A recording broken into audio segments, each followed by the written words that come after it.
Finalement, elle déposera plainte et l'agresseur va reconnaître les faits. Peu de temps après, seul, il craque. Présenté à un juge pour enfants, il est actuellement sous contrôle judiciaire dans un foyer pour mineurs. Mardi 17 juillet, hôpital de la Conception à Marseille. Au service réanimation, nous allons rencontrer Louis, un grand-père de 83 ans qui vient de frôler la mort après avoir été agressé. Il a été roué de coups par un jeune homme, ce qui a provoqué une hémorragie cérébrale. L'agresseur lui a arraché son collier en or. Son petit-fils venait à peine de partir. Mais j'étais devant le couloir où ça s'est passé. Et j'ai dit, Pépé, bon, je vais travailler. Et comme il rentre dans le couloir, il y a un jeune dedans, il lui dit excusez-moi, il est passé le facteur? Et mon grand-père, il lui dit, bah, je vais ouvrir la boîte aux lettres, je vais regarder si le facteur est passé. Comme il s'est tourné, à coup de poing, il a arraché la chaîne, à coup de pied dans la tête. Des hommes, quoi, des vrais hommes, quoi. 85 ans. J'avais une grosse chaîne, moi, avec les brillants de ma pauvre femme. Ben, il m'a tapé, et puis je me retourne pour voir, il m'a donné un coup de poing. Et après, il est parti, j'ai couru. J'ai couru derrière lui, mais juste 2-3 mètres. Hein. Et je suis tombé encore, et il m'a filé encore un coup de pied, il ne m'a pas attrapé. Il m'a redonné un coup de poing. Louis est né à Marseille en 1929, une ville dans laquelle il s'est longtemps senti en sécurité. Vous pensiez, vous, Pépé, que vous alliez vous faire arracher le collier? Pas chez vous, jamais, moi. Tout le temps, je me promenais avec le collier. Avant, on passait sur la Canebière, à minuit, 1h du matin, les gens, on allait à l'opérette, on voyait les opérettes, on montait la Canebière. Alors, messieurs, dames, ça vous a plu, c'est là. Maintenant, si vous le faites, on vous tue. Comme j'ai dit à mon grand-père, ça faisait 5 jours, Pépé, lève les chaînes, lève les chaînes. C'est la jungle, Marseille, maintenant. Ouais. Malheureusement, que tu veux faire, c'est la vie. Aujourd'hui, Louis est sorti de l'hôpital. Il souffre de fortes migraines. Louis est loin d'être la seule victime des arracheurs de colliers. Nous nous sommes procuré des images de vidéosurveillance. Cette première scène se déroule dans un bus.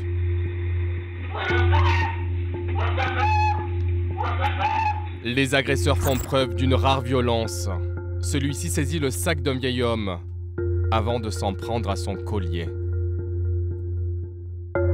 D'après la police, 840 arrachages de colliers ont été recensés à Marseille depuis le mois de juin, jusqu'à 30 par jour. Ici, 3 jeunes entrent dans un bus pour arracher le collier du chauffeur. Pourquoi ces agressions se multiplient-elles? Quelles sont les filières de recel? Quel lien ces nouveaux délinquants entretiennent-ils avec les caïds des cités marseillaises?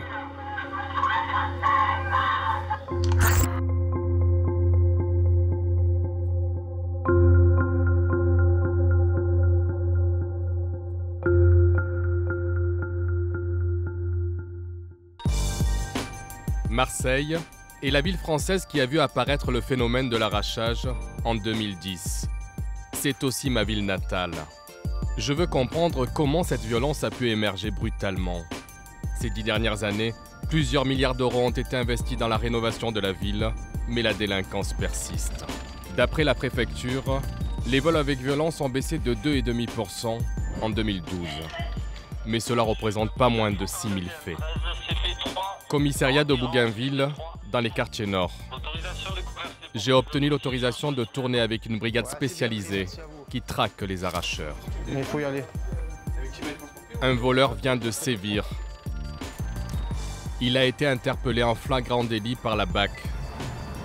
La brigade spécialisée part en renfort. Vol arraché d'un individu décoloré en blanc. On peut avoir plus d'informations concernant ce vol? L'auteur présumé du vol est menotté dans la voiture. La victime choquée a disparu. On voit les deux gonzesses, on voit lui arracher le collier. Donc du coup, les collègues ont fait vite le tour, on arrive rue des Pyrénées. Ouais. Rue des Pyrénées, on est tombé dessus. Donc on l'interpelle. Ouais. Le problème, c'est qu'il n'a pas la chaîne sur lui. Écoute-moi, tu l'as mis où la chaîne? Je parle pas de français, monsieur. Pour t'arranger les histoires, tu l'as mis où la chaîne? La chaîne que tu as arrachée de la fille. La chaîne, ça. C'est pas moi, Ça. voilà. Ils t'ont vu, les policiers. Tu l'as mise où? Cherche. C'est bon, elle est là, elle est là, elle est là. Nickel. Tu vois, il a balancé juste avant que je sorte. Avec la chaîne et l'interpellation en flagrant délit, les policiers ont assez d'éléments pour placer le jeune homme en garde à vue. Appelons-le Samy. Il est immigré clandestin. Il dit avoir 14 ans. C'est pas moi, voilà, c'est pas moi. Moi, ça va. Samy est conduit au commissariat de Noailles, sur la Canebière, dans le centre-ville. Et la journée est loin d'être terminée pour les policiers. Il n'est qu'à 11 heures et déjà 5 arrachages de colliers viennent d'être commis à Marseille. 2 dans le nord, 2 dans le centre. Pendant qu'on était sur l'interpellation, il y a eu encore un autre un arraché. Non, ça n'arrête pas. C'est vraiment le gros fléau actuellement sur Marseille. Jade est enquêtrice. Bonjour, ça va? C'est elle qui va entendre le suspect. Bonjour. Ouais, c'est toi qui as fait l'affaire? Tu peux m'expliquer parce que moi Je suis tout seul avec moi. Ouais, c'est bon. Qu'est-ce qu'il y a eu alors? Donc nous, on passe rue des Vertueux. Oh, tu m'écoutes? Je parle pas le français. Tu parles pas le français? D'accord, ben tu me parles en français là. T'habites où? Je sais pas. Tu sais pas où t'habites? Voilà. Alors on y va? Malgré le flagrant délit, celui que nous avons appelé Samy va nier les faits. Donc là, t'as été attrapé pour un vol de collier? Non. Comment ça non? C'est pas toi? Ouais. C'est lui, le victime. Pourquoi? Il te faut une victime pour dire que t'as arraché un collier? T'as compris? Hein? Pourquoi tu me dis elle est où la victime? J'ai pas compris. Quand tu veux, tu comprends? Lui, le victime. Moi, arrache, lui, le victime. D'accord. Donc à côté de 13h20, tu es en garde à vue pour vol avec violence. Avec violence. Oui, arracher un collier, c'est un vol avec violence. En l'absence de la victime, le suspect espère sans doute qu'il sera libéré rapidement. Ils essaient de savoir ce qu'on a contre eux avant de donner leur version. Ils inversent les rôles. Mais la victime va finalement se signaler au commissariat. Une femme de 50 ans, encore sous le choc. Bonjour, je vous ai eu au téléphone tout à l'heure. Vous êtes le mari? C'est madame qui... Oui. D'accord. Donc qu'est-ce qui vous est arrivé? Je me suis fait agresser rapidos. J'ai même pas vu venir. C'est après que je me suis aperçue que je m'étais fait agresser, c'est tout. Il est venu, il m'a arraché le collier, il est parti. 30 secondes, même pas. Vous êtes blessé là, je vois que vous avez des traces? Oui. Donc on verra ça. Comment vous avez vécu la chose? Ben, sur le coup, rien. C'est après. Après, je me suis mis à trembler de partout. Dur, hein. Dans cet ascenseur, Samy croise un autre arracheur présumé. Il a 20 ans. Il vient à peine de sortir de prison pour trafic de stupéfiants. Appelons-le Elias. Les policiers lui reprochent d'avoir commis pas moins de 20 arrachages de colliers en un seul mois. Contrairement à celui que nous avons appelé Samy, lui a avoué les faits. À l'étage, la victime reconnaît formellement Samy, mais elle hésite à déposer plainte. Comment? Les mineurs. Oui, les mineurs. Ça sert à rien. J'aurais pu parler du... Pourquoi vous dites que ça sert à rien?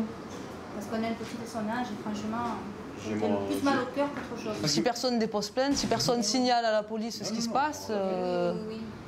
voilà. Finalement, elle déposera plainte et l'agresseur va reconnaître les faits. Peu de temps après, seul, il craque.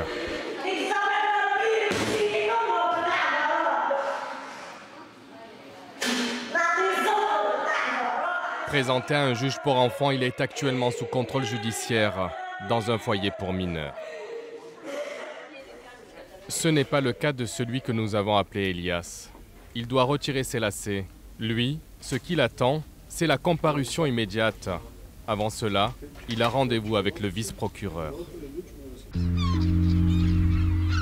6 heures du matin. Cette camionnette que les policiers surnomment la charrette dépose tous les gardés à vue de la veille au tribunal correctionnel de Marseille. Des braqueurs, des dealers présumés qui se moquent des petits arracheurs.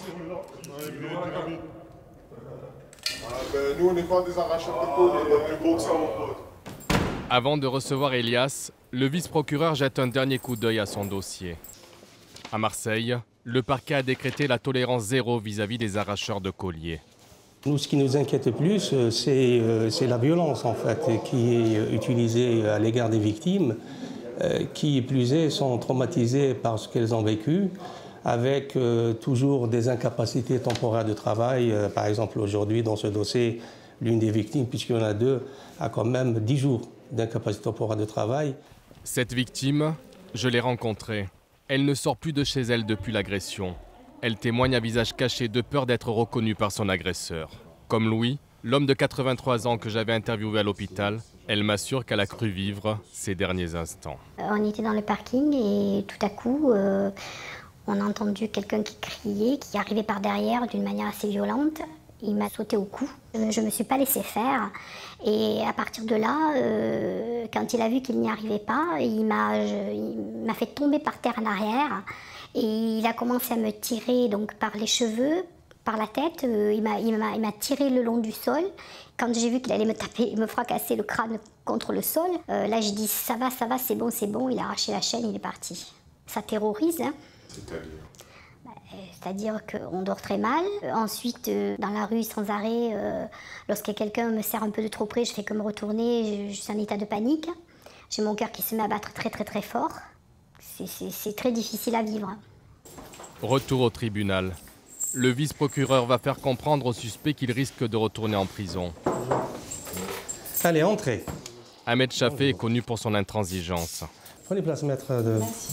Jeune homme, je vois que franchement, vous allez droit au mur, là. Mais monsieur, je sais, j'ai trouvé comment sortir. Parce que quand même, c'est intriguant. En réalité, vous avez 20 ans, c'est-à-dire que vous êtes très jeune, avec 12 condamnations au casier judiciaire, excusez du peu. Bon, là, j'entre en prison, je perds tout. Ah ben, quand je ressors, il faut que je refais encore ça. Mais de toute manière, jeune homme, écoutez-moi, vous n'êtes victime que de vous-même. Il faut en fait être conscient que si vous commettez des infractions, vous allez être sanctionné pénalement. Vous devez payer la facture. Ouais, ça veut dire, ça, il faut le comprendre. Et vous voulez quoi? On vous donne une médaille? Vous voulez qu'on vous donne une médaille, jeune homme? Ah ben, la prochaine fois, je vais braquer. Voilà. Vous allez braquer? Ben, vous passez devant la cour d'assises. Voilà. Depuis que je suis sorti, je me suis toujours débrouillé. Depuis que je suis sorti, j'ai rien volé. Je crois que vous n'avez pas pris conscience du fait que c'est extrêmement grave. Le traumatisme que vous occasionnez aux victimes de fait de coller est considérable. Est-ce que vous comprenez ça, monsieur? Il est considérable. Considérable. Allez, vous signez ici, tenez.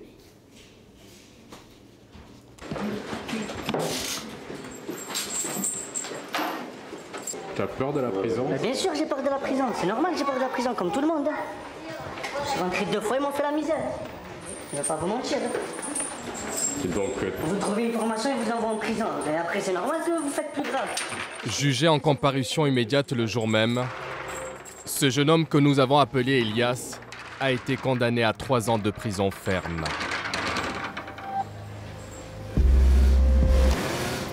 Qui sont ces arracheurs de colliers? Pourquoi sont-ils prêts à tout pour mettre la main sur quelques grammes d'or? J'ai voulu aller à leur rencontre dans leur quartier, mais il est difficile de les approcher. Ma caméra n'est pas la bienvenue. À proximité des bars HLM, ces jeunes en scooter entreprennent de nous intimider. Je décide de revenir plus tard, le temps de trouver un guide. En attendant, c'est en suivant les policiers dans leurs enquêtes que je vais revoir de jeunes arracheurs. Merci. Ali dirige le groupe Vol-Violence. Il est sur le point d'arrêter une bande très organisée. Ben là, en ce moment, on travaille sur un 2 roues là, avec 2 individus dessus. Ils ont arraché avant-hier. Ils ont fait 3 victimes. Et la semaine dernière, 3 victimes encore. Bon, on a tout normalement. Ouais, mais regarde. L'arracheur présumé a été reconnu par ses victimes sur cette série de photos. Appelons-le Mika. 6 h du matin, Ali et son équipe partent interpeller Mika chez lui.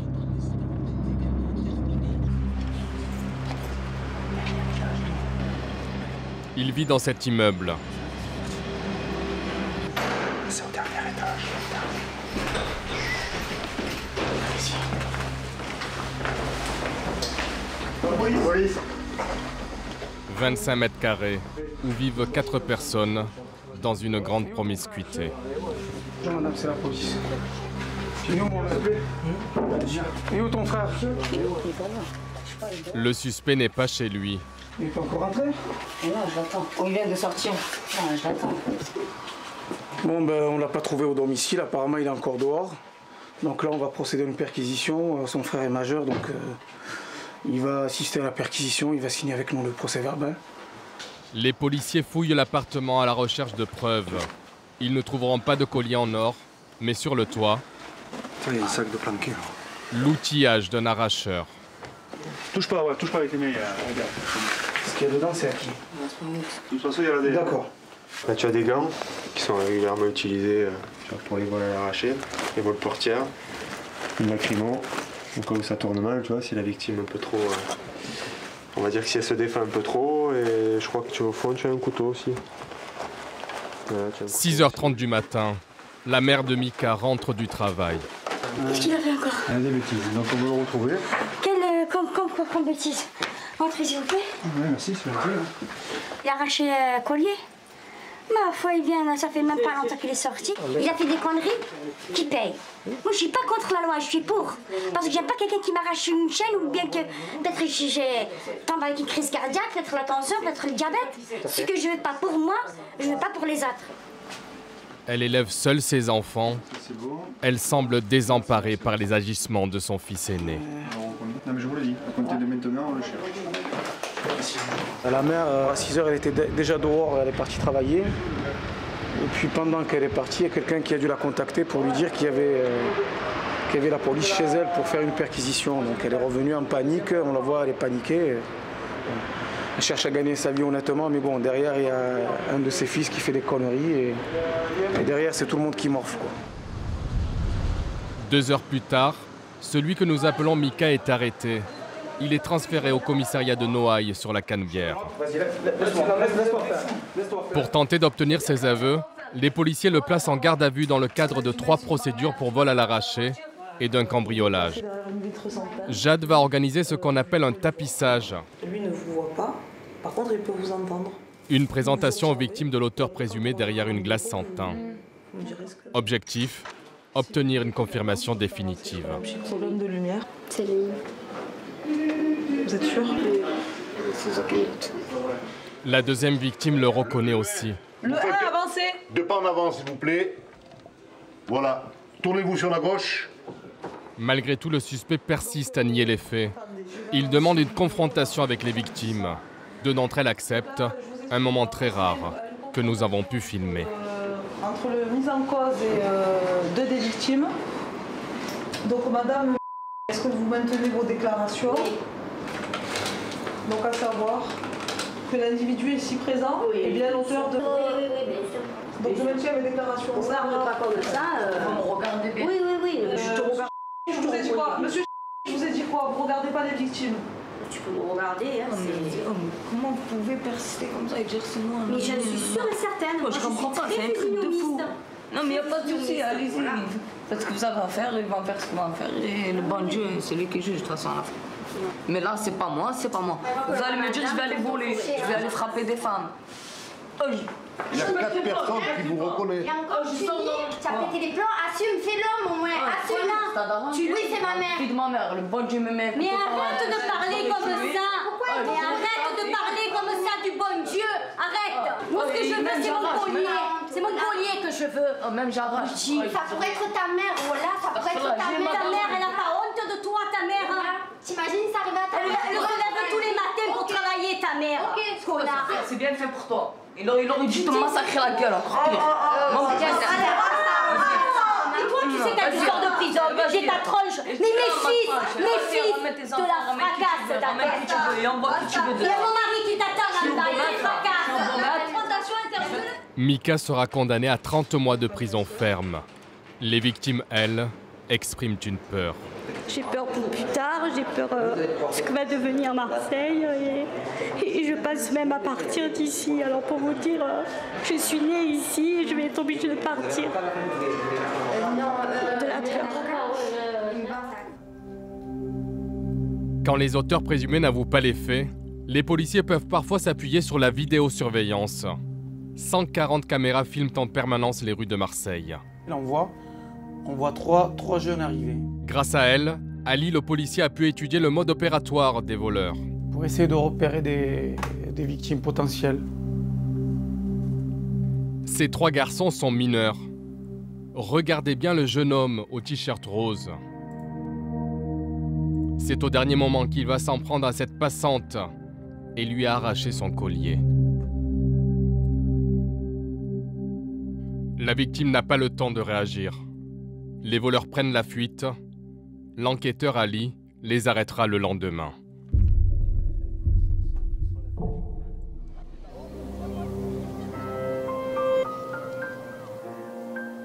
Je tente une fois de plus de rencontrer ces arracheurs de colliers. C'est par l'intermédiaire de Saïd, un ancien braqueur repenti, que je vais pouvoir les interviewer. Il me donne rendez-vous dans le 3e arrondissement de Marseille. Dans certains quartiers, le chômage des jeunes dépasserait les 50%. Saïd est aujourd'hui commercial pour un groupe de hip-hop. Il vend des t-shirts et a repris des études. Les bêtises, dit-il, c'est derrière lui. Grâce au bon Dieu, j'essaie de me réinsérer, rentrer dans la ligne de droite, passer mon diplôme. Et voilà, j'espère que tout va bien se passer.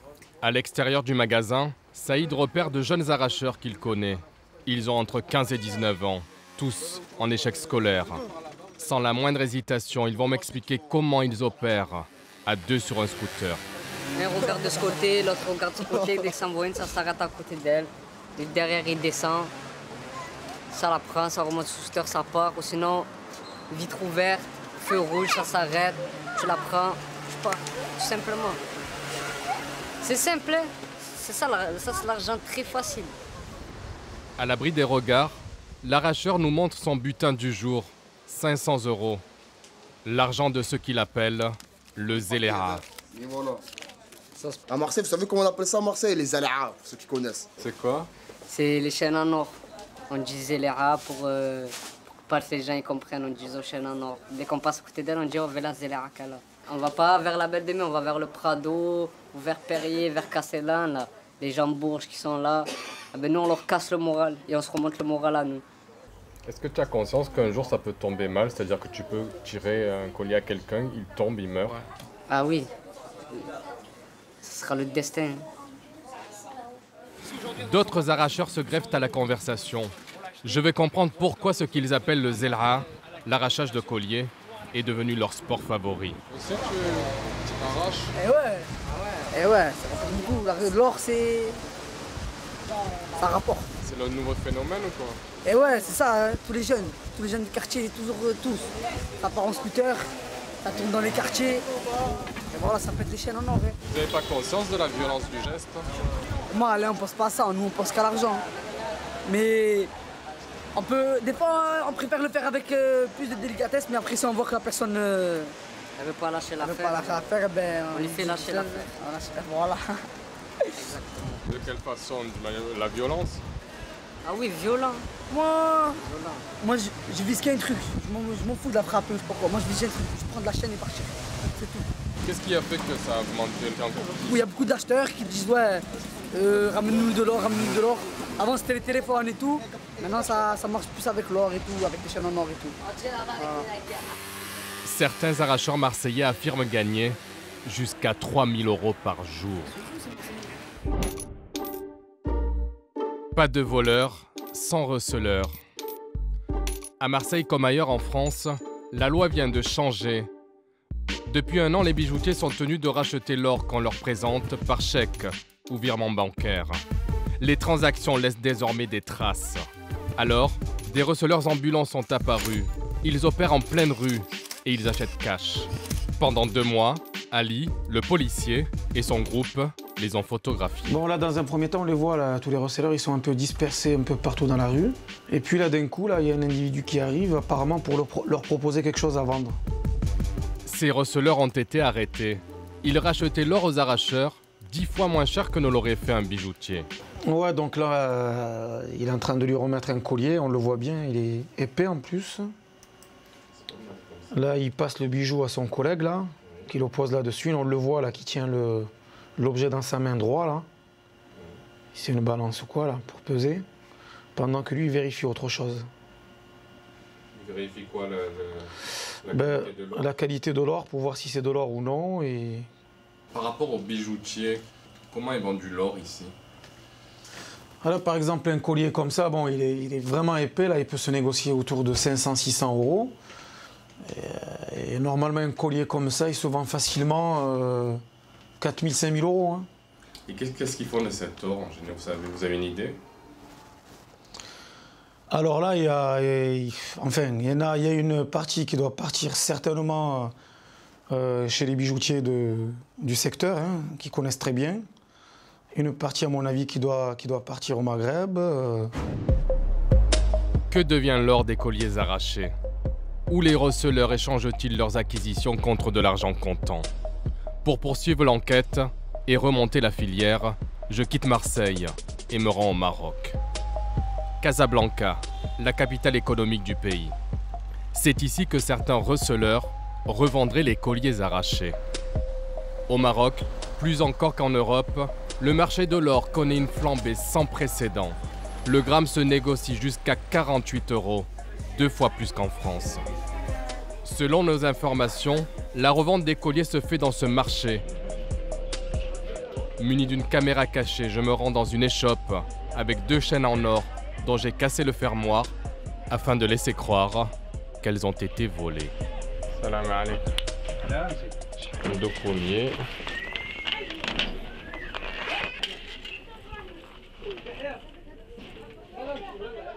Tu as un reçu? Ah non, j'ai pas de reçu. Ils viennent de France, mais d'où? Marseille. Et tu en as combien? Là, j'en ai 2. C'est tout? Ah non, j'en ai d'autres. 10, 15. Donne-moi ce que tu as. Allez, je t'en rapporte 10.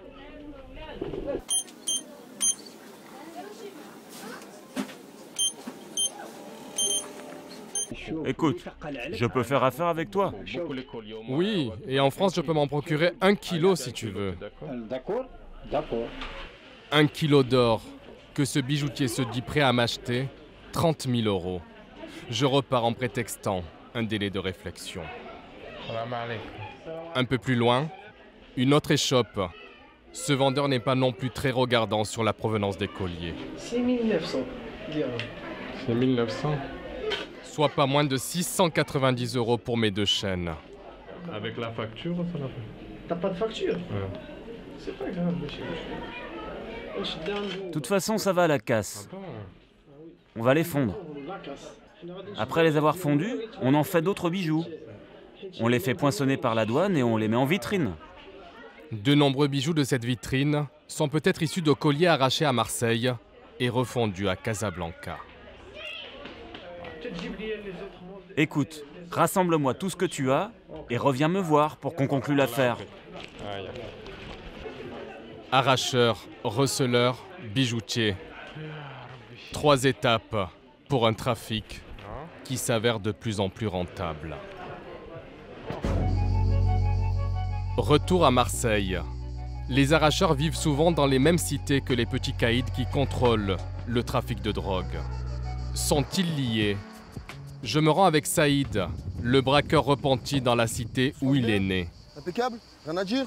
Frévalon est l'un des quartiers les plus sensibles de Marseille. Sans l'ami d'enfance de Saïd, Maliano, nous n'aurions jamais pu filmer ici. Si une caméra est bien seule, la Frévalon, elle se fait canarder. Je pense pas comme ça ici. En guise de bienvenue sur ce qu'ils appellent leur territoire, les jeunes du quartier nous ont préparé une parade et font ronfler les moteurs.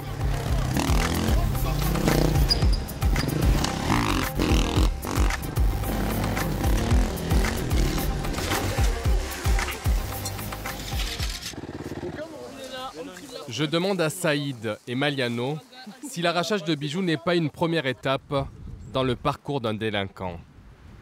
En vérité, c'est simple. En vérité, c'est simple, ça va se faire en 5-6 mois, pas plus. En vérité, tu commences par quoi? Tu commences à arracher, comme on disait tout à l'heure, les alara. Tu commences à arracher les chaînes. Dès que tu as arraché les chaînes, tu vois que c'est du gâteau. Tu commences à vendre des barrettes.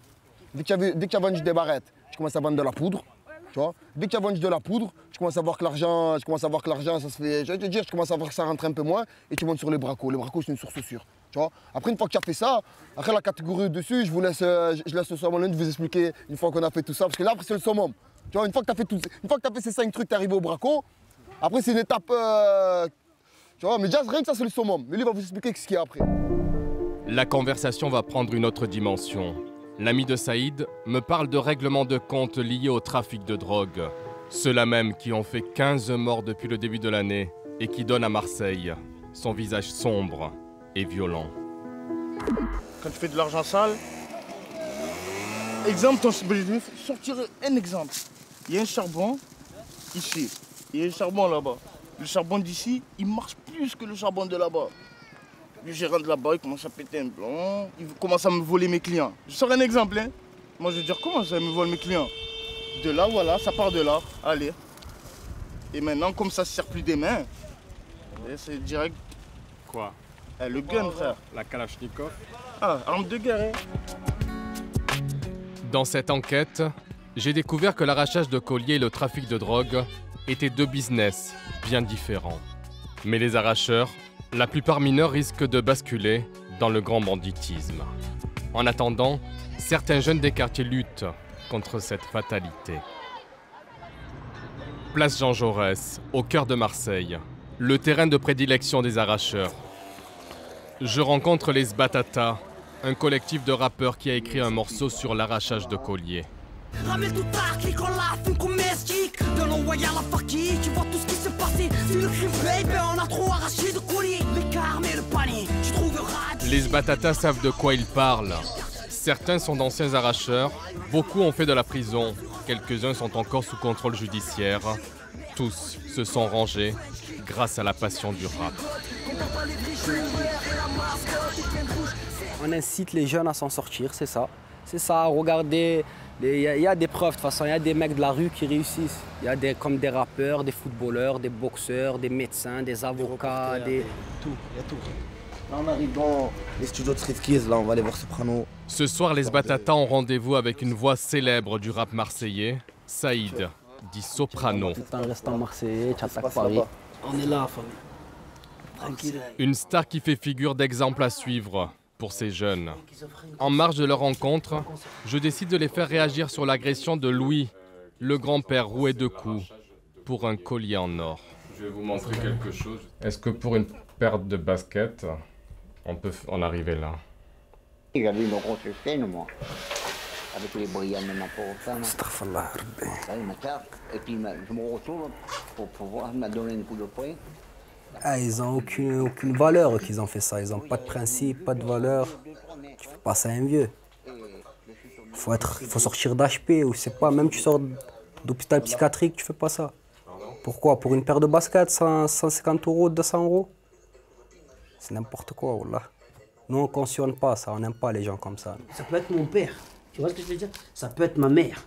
Et ça, qu'elle soit blanche, qu'elle soit noire, qu'elle soit arabe, c'est pareil, hein, on s'en fout. Si tu fais ça, c'est comme si...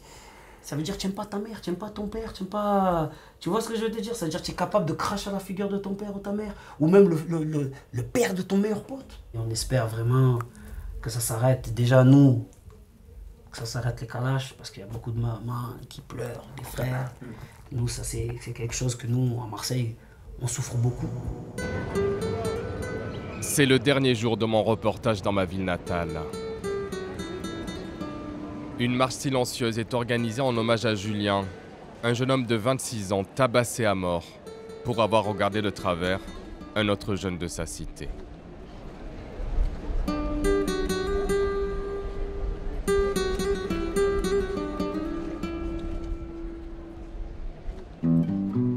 Les rappeurs se joignent au cortège.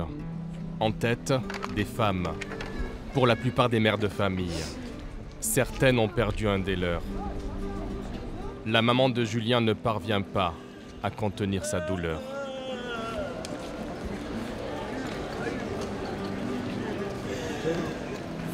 Julien! C'est pour toi! Julien! Je termine ce tournage avec un sentiment de malaise. La violence, celle des arracheurs de colliers, celle des petits caïds, et celle des gangsters, cette violence est sur le point de devenir ordinaire.